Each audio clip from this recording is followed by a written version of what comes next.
Hey everybody, I'm Christopher Green. You're watching Greenwave TV, alternative media television. It is, of course, February 25th, 2013, and Obama, not Barack, but Michelle, shows up at the Oscars. It's the most dramatic thing I've actually never seen, because I didn't watch the Oscars last night. But I see it broadcasted across the news wires. I'm looking at a report here from Yahoo News.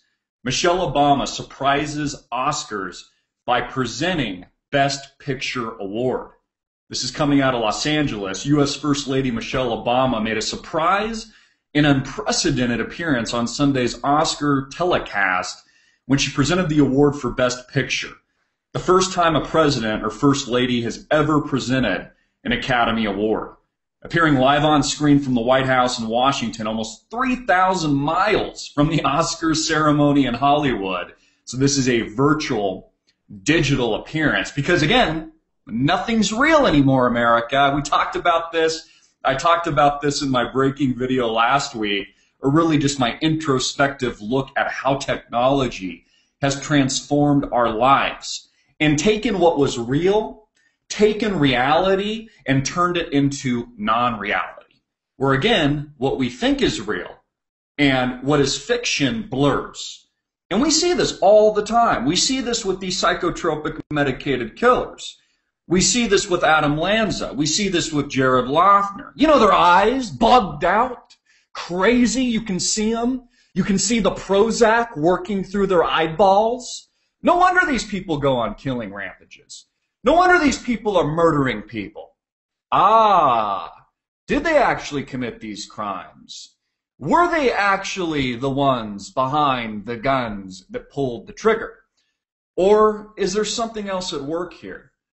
And so I find it just incredibly ironic and also telling that Michelle Obama, by the way, Michelle, love the hair. Love the haircut. Love it. I'm watching all the celebrity talk show hosts. You know, they love the new cut, Michelle. Great job. Great new cut. But I find it incredibly ironic and perverse.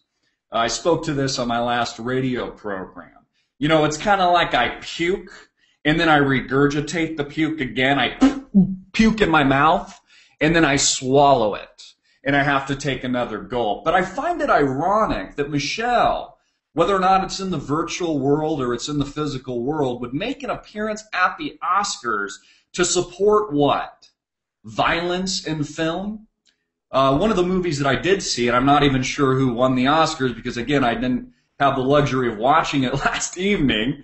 More or less, I just don't think I was interested in it. But Django Unchained, I'm not sure if it won anything, that was probably one of the most violent films I've ever seen in my entire life. Blood, guts, gore, murder, racism.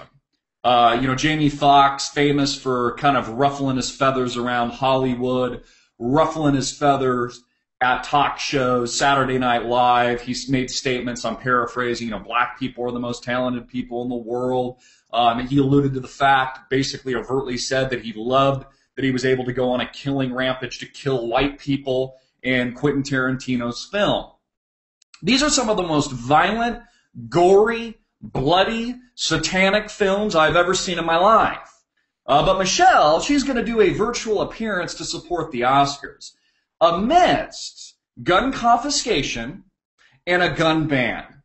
Registration, confiscation, crap on the Second Amendment.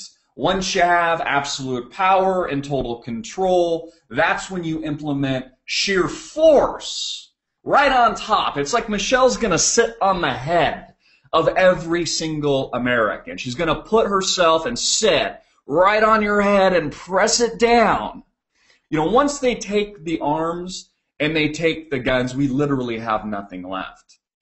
So this is interesting. This is a quote from Michelle. She said that they reminded us we can overcome any obstacles if we dig deep enough and hard enough. These are especially important for young people. Every day they engage in the arts, they learn to open their imaginations and strive to reach those dreams. So more hogwash from Michelle.